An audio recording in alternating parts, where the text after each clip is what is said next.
Et bonjour à toutes et à tous, bienvenue sur ma chaîne pour apprendre Unreal Engine 5 en français. Aujourd'hui, on se retrouve pour un petit tutoriel sur la création d'un système jour-nuit et la connexion de plusieurs actions sur ce système de manière totalement dynamique. Donc je vais vous montrer exactement de quoi je parle. Si je descends ici, que je sors, vous voyez, on a le soleil qui bouge, on l'a vu se coucher derrière les arbres, et on a par exemple le forgeron qui est connecté sur le système. Quand l'aurore arrive, il part en promenade pendant quelques heures, puis quand la nuit tombe, il se dirige vers sa maison, ouvre sa porte, va se mettre dedans pour dormir. La porte qui permet d'aller chez lui est connectée au système également, donc la nuit elle est verrouillée, je ne peux pas rentrer. Et on a également les lampes qui sont connectées au système, donc la nuit, enfin à l'aurore, elles s'allument, à l'aube, elles s'éteignent. On a également l'IA des moutons qui est branchée dessus, ils dorment la nuit, quand l'aube se lève, ils vont reprendre leur activité dans la journée. Et on va voir également le forgeron à l'aube qui va ouvrir ses portes, retourner à son lieu de travail, etc. etc.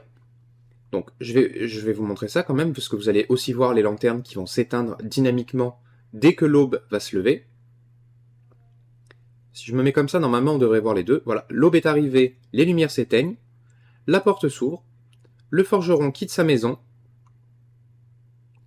va sur son lieu de travail,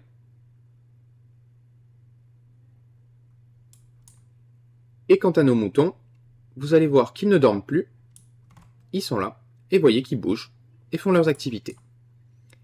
Donc aujourd'hui, ce que je vous propose, c'est de vous montrer comment on déploie le plugin pour le système jour-nuit, comment on fait pour connecter des éléments dessus et réagir en fonction, et également, on va créer le système de lumière dynamique, puisqu'on a ce modèle-là, on a également celle-ci, et vous pouvez en faire autant que vous voulez. Et bien si c'est bon pour vous, on est parti. Ok. Donc, on est de retour dans notre projet tuto. La première chose que vous allez devoir faire, c'est que ici, normalement, vous devriez avoir un dossier Lighting avec à l'intérieur la Directional Light, l'Exponential Light Fog, enfin, tout ce qui concerne la lumière. Vous avez peut-être le post-process qui est dedans aussi. Vous pouvez tout supprimer.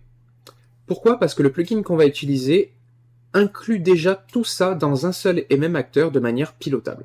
Donc vous supprimez le contenu du dossier et vous pouvez le renommer en Day-Night System. Une fois que c'est fait, vous allez dans Edit, Plugin, et vous allez taper Day Sequence, celui-ci.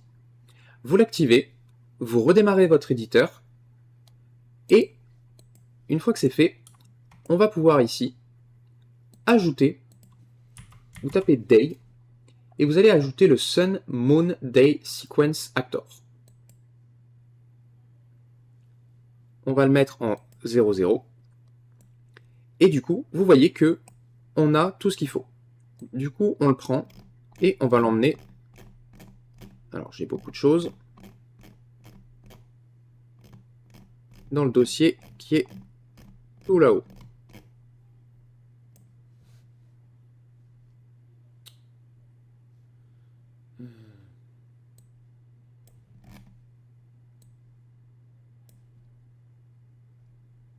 Ah oui, en plus, il s'est foutu sur un truc n'importe quoi.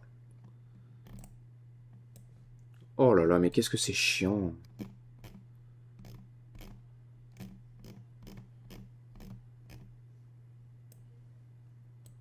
Oh, ça me gonfle là. Voilà. Ok. Maintenant qu'il est à sa place, vous cliquez dessus. Comme vous pouvez le voir, vous avez l'acteur et dedans, vous avez un Sun Component, un Moon Component, l'Exponential Height Fog, le Sky Atmosphere, une Skylight, un Volumetric Cloud et un Sky Sphere Component. Donc on ne va pas les toucher pour le moment. Par contre, si vous cliquez sur la racine, vous avez quelques options que vous n'avez pas l'habitude de voir. Donc je vais vous montrer exactement ce que c'est. On va pas voir tous les paramètres en détail, mais seulement les plus importants. Le premier, c'est celui-ci. Celui-ci, vous voyez, vous pouvez soit bouger la valeur manuellement ici, soit avec le slider. Ça vous permet de prévisualiser ce qui se passe à telle ou telle heure du jour et de la nuit.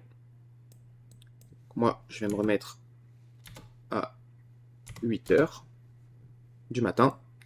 Voilà l'éclairage à 8 heures du matin. Ensuite, vous avez ici la day length. Donc ici, on est sur un cycle de 24 heures, donc on ne va pas y toucher, on va laisser comme ça. Maintenant, si vous faites un jeu qui est dans un monde qui n'est pas censé être comme nous sur un cycle 24 heures, vous pouvez mettre ce que vous voulez. En dessous, vous avez le time per cycle. Ça, c'est le temps que dure un cycle complet. Donc là, pour l'instant, il est calé sur 5 minutes. Je vais mettre moins que ça parce que pour les besoins de la démo, on ne va pas attendre 5 minutes à chaque fois qu'on veut faire quelque chose. Sinon, on ne va pas s'en sortir. Et le deuxième paramètre, qui est différent de celui-ci, c'est à quelle heure le cycle va commencer quand vous allez appuyer sur Play. Donc là, si je fais Play, il est 6 heures du matin. Alors vous allez voir dehors, pour 6 heures du matin, c'est quand même vachement lumineux et vachement violent. Voilà. Là, il est 6 heures du mat.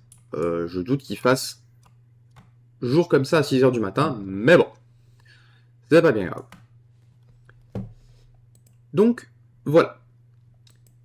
Eh bien écoutez, si c'est bon pour vous, je vous propose qu'on crée directement le système de lumière pour remplacer les lumières qui sont sur cette façade, celle-ci, et les lanternes de ville. Et ensuite, je vais vous montrer comment on va connecter ce système sur notre système journée. Si vous êtes prêts, on est parti. Ok. Donc, ce qu'on va faire, c'est qu'on va venir ici dans nos assets. Moi, ils sont dans environnement. Et je vais faire ça... vous savez quoi, je vais faire ça ici. Je vais créer un new folder. Et je vais l'appeler Light.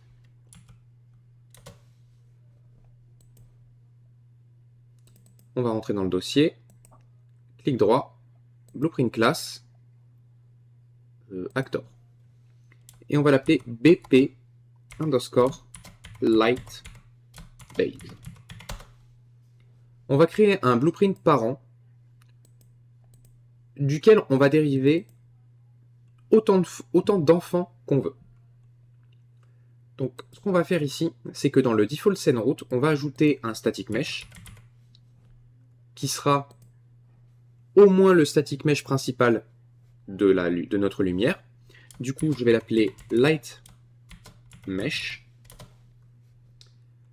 Toujours dans le default scene route, je vais ajouter un spotlight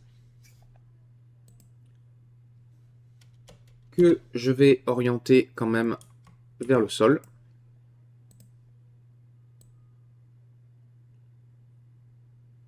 Comme ça. Du coup, ouais. Moins 90 ici, tout rond. Et 0 ici. Ok. Et je vais également ajouter un point light. Vous verrez pourquoi. On laisse en 0, 0. Alors, ce que je vais faire pour le point light, c'est qu'on va leur mettre des valeurs par défaut un peu propres. Moi, je vais mettre 2500. Alors, pas unitless, par contre, je vais fonctionner en lumen, puisque j'utilise lumen. Donc, 2500. La light color, on s'en fout parce qu'on va pas s'en servir. L'attenuation radius, je vais mettre 600. Le source radius, je vais mettre 35.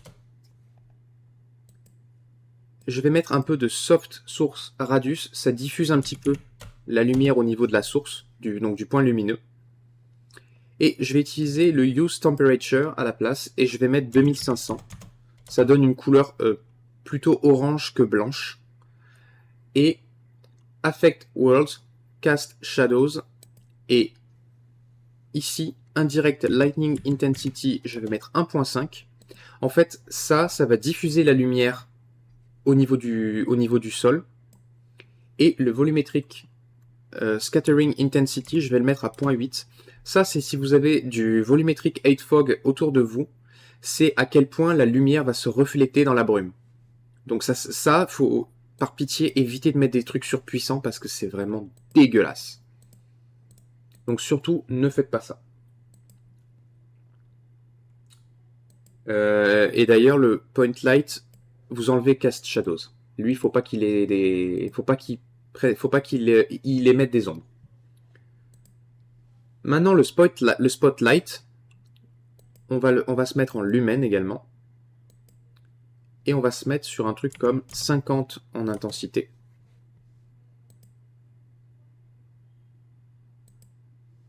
On verra qui sera quoi.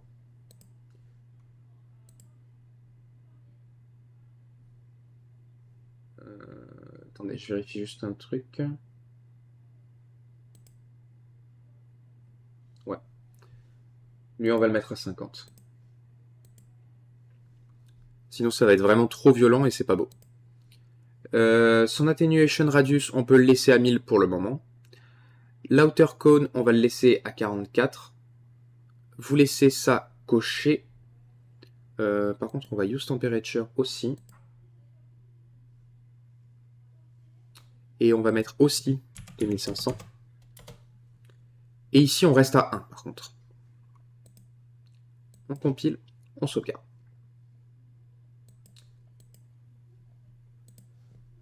Dans le light base, on va créer 4 variables. La première, on va l'appeler main light intensity on. Vous pouvez le copier juste en dessous et mettre off. Les 4 variables sont des floats. Et ici, on va faire secondary light intensity on.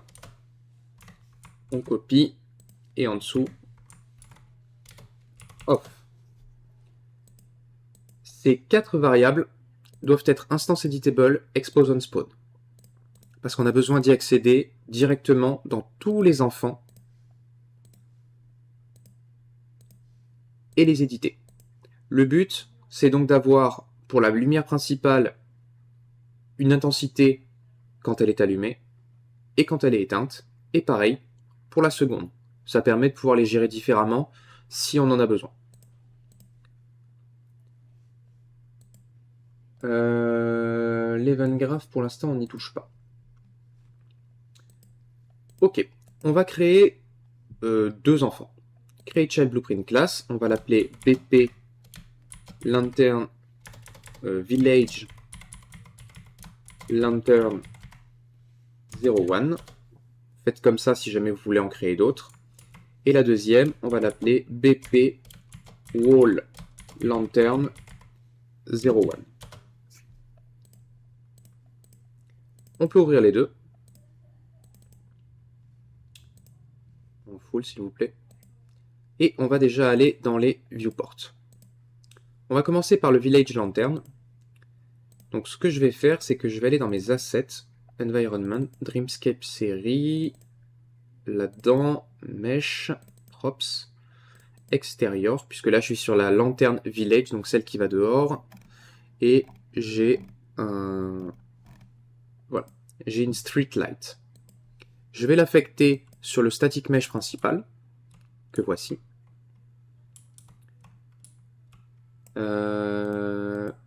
Alors, je vais faire un 180 dessus parce que l'avant est là-bas.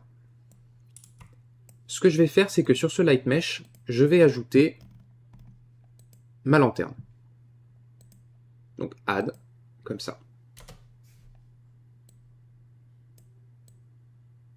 Je l'amène sous la chaîne. Alors, je vais passer en déplacement précis. Et on va faire un 90 degrés dessus.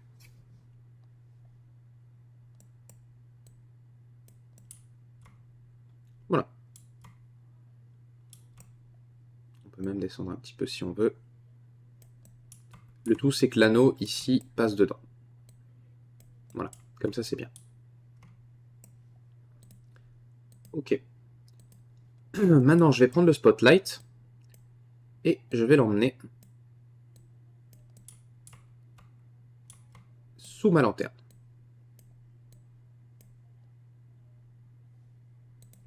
On va se mettre à 245. Voilà, ça ira bien. Et le point light, qui est là-dedans, on va le monter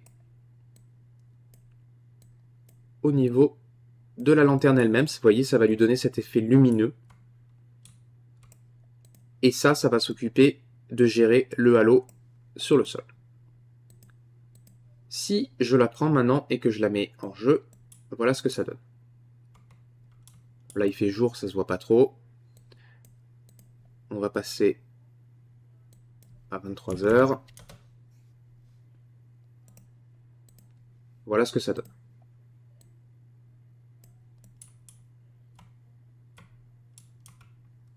Théoriquement, il faudrait un post-process volume si on veut que ça soit propre.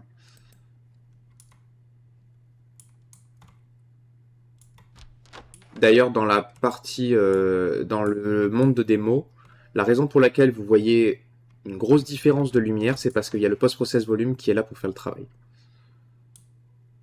Donc in-game, voilà à quoi elle ressemble du coup. Donc là, le problème, c'est qu'elle est allumée tout le temps.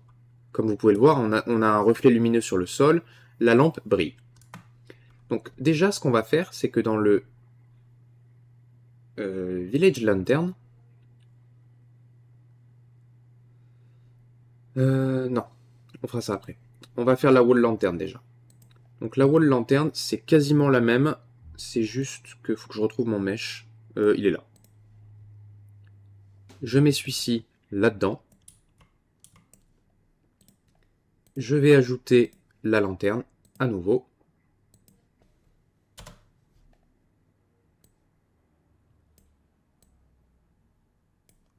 Alors, qu'est-ce que ça donne?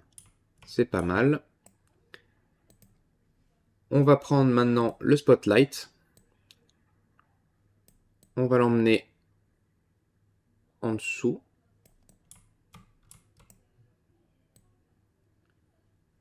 On va se mettre à moins 80, c'est pas mal. Elle est bien alignée, ok. Et le point light, comme pour l'autre, on le met dans la lanterne. Ok, compile, c'est. Du coup, elle, si je la prends, je vais la foutre là. Voilà.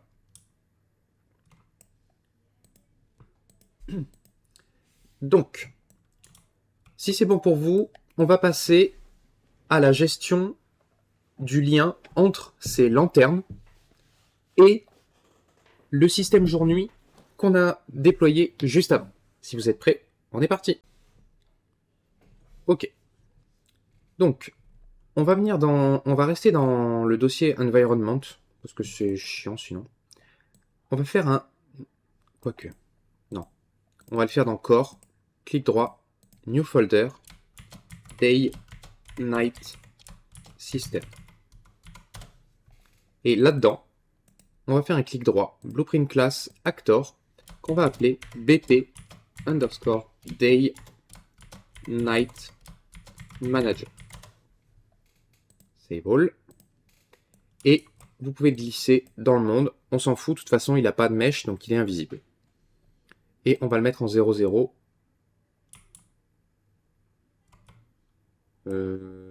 Ouais, non. Je vais le mettre par là, juste pour pas qu'il m'embête. Sinon, on peut le mettre en 0,0,0, mais on peut le mettre à 1000 de hauteur, ça ne changera rien, de toute façon. Et vous pouvez l'ouvrir. Donc, pour pouvoir réagir à l'aurore et à l'aube, on va faire que l'aurore et l'aube ici, vous allez avoir besoin de deux event dispatchers.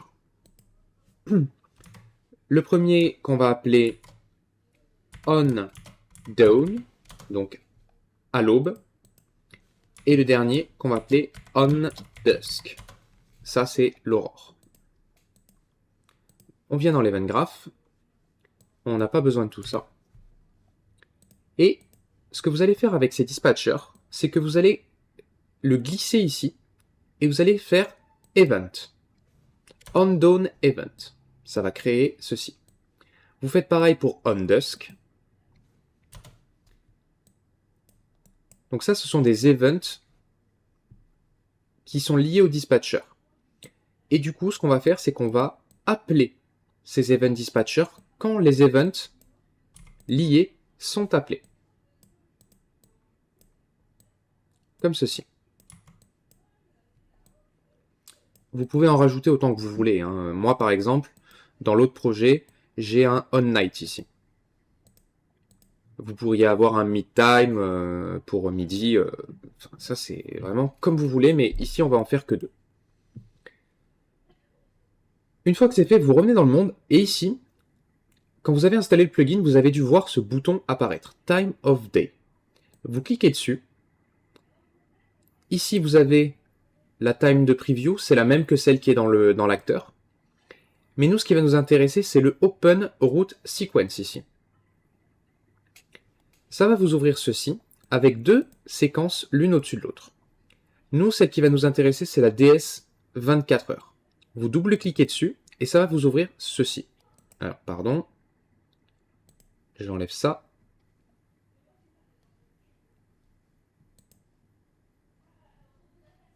Que vous ne devriez pas avoir, vous. Et voilà. Ça, c'est la séquence qui contrôle l'acteur. Donc, c'est lui qui gère le cycle jour-nuit. Nous, ce qu'on va vouloir, c'est ajouter à cette séquence notre manager de jour-nuit. Donc, pour ça, vous faites add, sur le root day sequence actor, ici, vous faites un plus, attach, new binding, et ici, ça va vous proposer tous les acteurs qui sont présents dans le monde. Donc nous, on va prendre le BP Day Night Manager, et du coup, vous allez voir qu'il apparaît ici, avec une piste qui lui est dédiée. Vous allez appuyer sur le petit plus, Event Trigger. Et du coup, on a une piste dédiée à notre Day Night Manager sur laquelle on va pouvoir créer des keyframes qui vont pouvoir eux-mêmes appeler des events. Donc ce qu'on va faire, c'est qu'on va essayer de chercher l'aube. Alors l'aube, elle doit être par là. Même un peu avant, je dirais. Elle est à 0,40. Donc vous venez à 0,40 et vous faites plus. Ça a ajouté un keyframe dessous, vous le voyez. Maintenant, on va aller chercher l'aurore.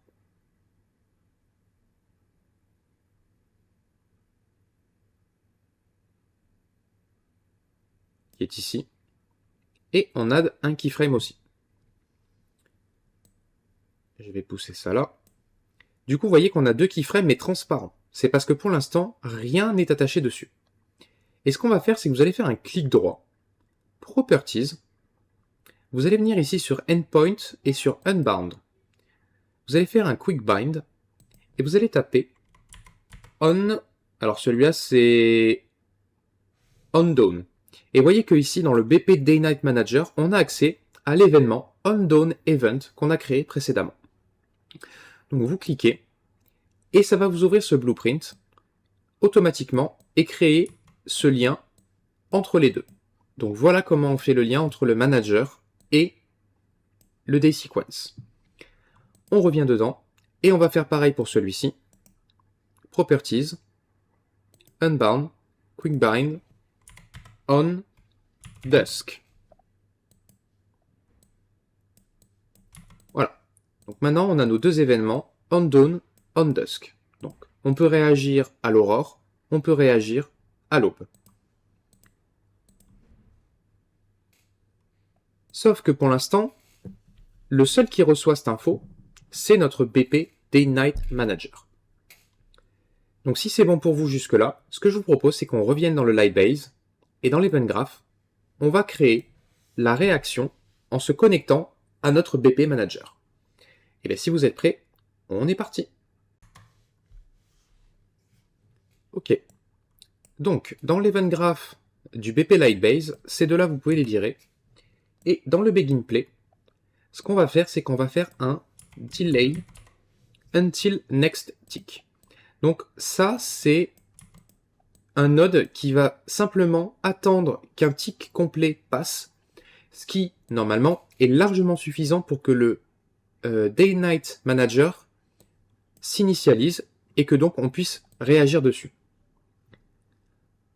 Ensuite, on va récupérer une référence à notre BP Manager. Donc pour ça, on va faire getActor of class. Ne vous trompez pas, c'est pas getAllActor of class, c'est getActor of class. BP Day Night Manager. Et dessus, vous allez faire assign on down. Alors, pour ceux qui se demandent la différence entre bind event et assign, c'est que le bind event ne crée que ce bloc-là. Quand vous faites assign, ça crée automatiquement ça avec le custom event lié. Et ici, on va faire assign on dusk.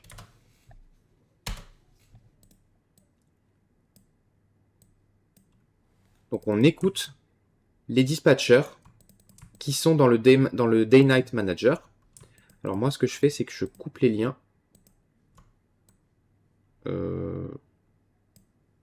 Ouais, mais ici, on s'en fout, puisque de toute façon, les fonctions ne sont pas réellement dans le Lightbase.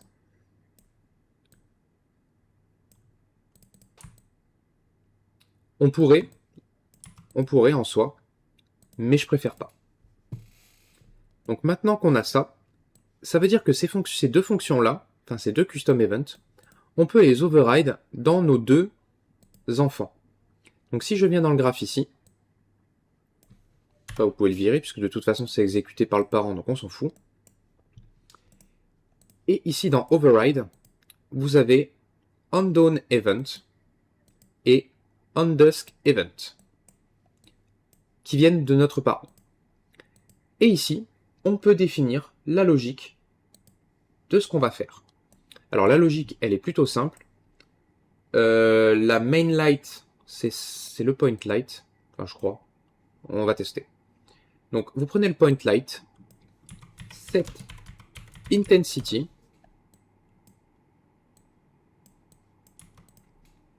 et ici, vous allez faire un get of get intensity. Alors main light intensity. Alors onDawn, c'est quand c'est à l'aube, donc on éteint. Donc off.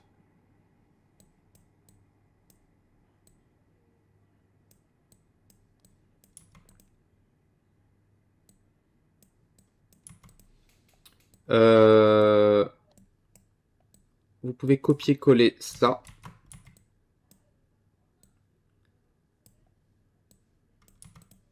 Et prendre le spotlight et le mettre à la place du point light. Et du coup, get secondary light intensity off. Et ça, vous le connectez là-dedans. Vous pouvez copier-coller les blocs et simplement supprimer ces deux-là. Faire un get main light intensity on. Le mettre là-dedans. Et get secondary light intensity on. Et le mettre là-dedans.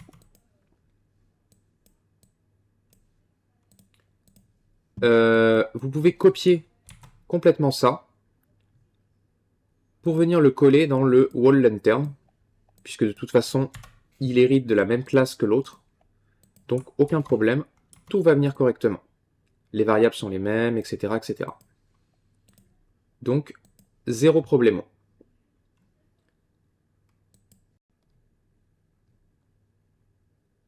Du coup, ce qu'on va faire maintenant, c'est que dans le wall lantern, on va prendre le point light, et en l'intensity, on va le mettre à 0, puisque on démarre le matin, donc on n'a pas besoin de lumière. Donc 0, 0, 0, 0 pour les deux. Et dans le village lantern, on va faire la même chose. 0 et 0. On compile, on sauvegarde. Maintenant, si je fais play, bon, si ça peut arrêter de laguer, c'est bien aussi.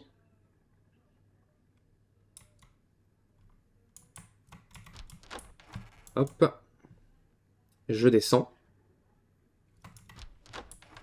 Là, on est en pleine journée, donc vous voyez que les lampes sont éteintes. Où il est?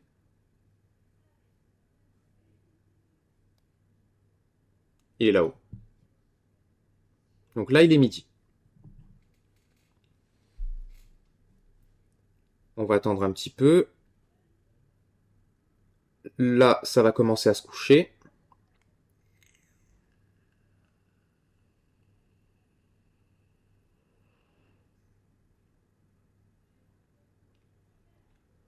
Alors après, je vais vous faire une toute petite modification pour des questions de performance. Donc là, ça se couche.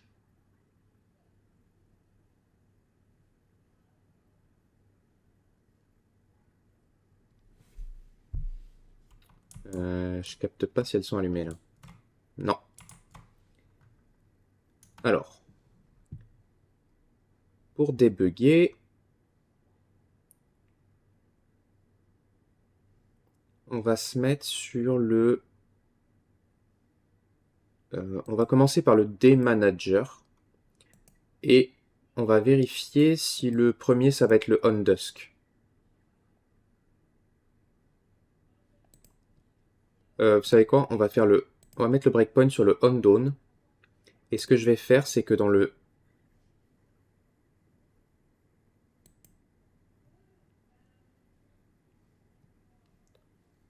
Alors, recompilez bien tous les blueprints. Parce que même si vous avez le petit V, des fois, ils sont mal recompilés. Donc, OK. Et juste avant, une petite chose que je voulais vous montrer. Dans le Sun Moon Day Sequence, ici, vous venez sur le Volumetric Cloud Component. Et vous allez modifier Tracing Distance to Distance from Point of View. Ça améliore les performances parce que vous voyez que ça réduit le nombre de nuages. Ils sont toujours aussi bien, mais c'est moins critique. Et ici, dans Tracing Max Distance, vous pouvez passer sur 35, ça suffit. Vous voyez, ça en fait disparaître quelques-uns, mais en termes de performance, par contre, vous allez énormément y gagner. Save all. Et maintenant, si je fais play... Ok. Le on dawn a été appelé. On redescend. Et on va vérifier si le on dusk va enfin se mettre à fonctionner. Donc là, le jour se lève.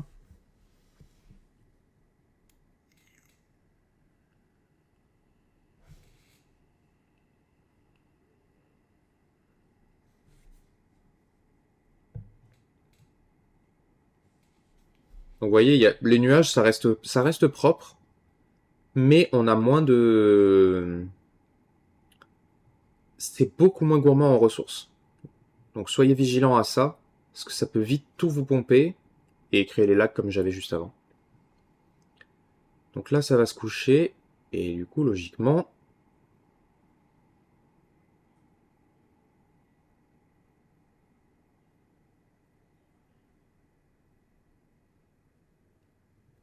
Non. Ok. Et bah, vous savez quoi? Je reviens, je vais vérifier ce qui se passe. Ok, my bad. Bah, en fait, j'ai trouvé. On n'a juste pas donné de valeur sur le Light Intensity On, donc forcément, bah, ça reste sur 0.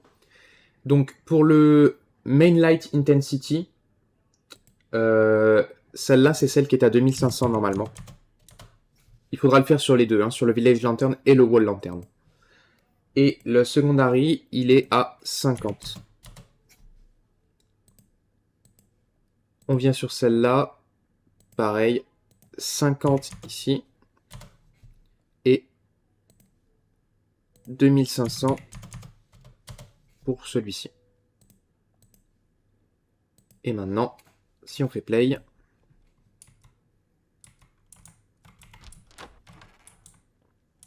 qu'on descend. Donc là, c'est le jour, donc c'est normal. J'ai accéléré le temps, hein, on est en 1 minute de délai.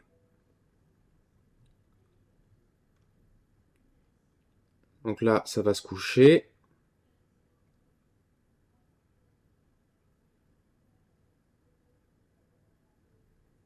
Et voilà. Les lampes se sont allumées. C'est tout simplement comme ça. On va attendre un petit peu. Le jour va se lever. Alors moi, les lumières sont étouffées par le post-process, hein, dans l'autre monde.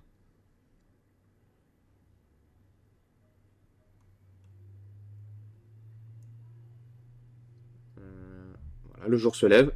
Et les lumières se sont éteintes. Hop là. Donc,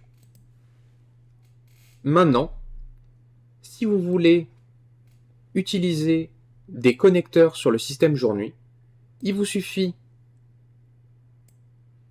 dans le Begin Play, des blueprints que vous voulez faire réagir au cycle jour-nuit. Vous avez juste à recopier cette séquence-là.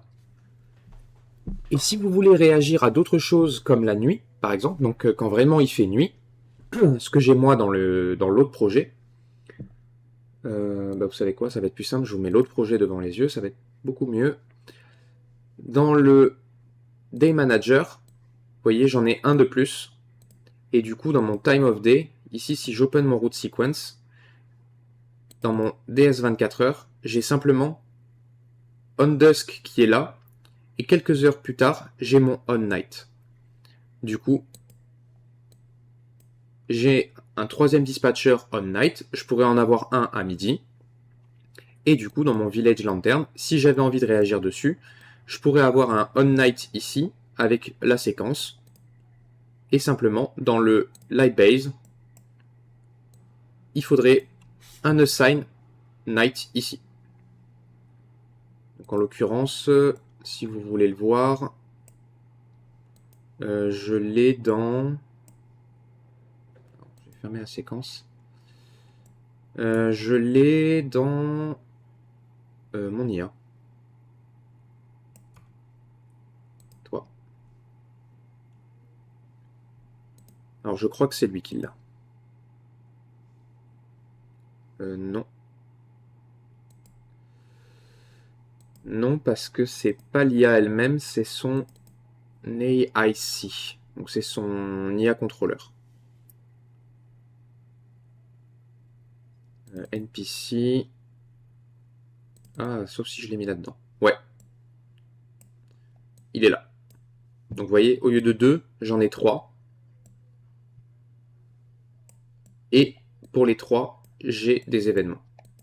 Tout simplement. Donc en l'occurrence, ici, je lui dis simplement, en fonction de l'horaire, enfin du dispatcher qui est déclenché, à l'aube, tu vas bosser. À l'aurore, tu pars en balade.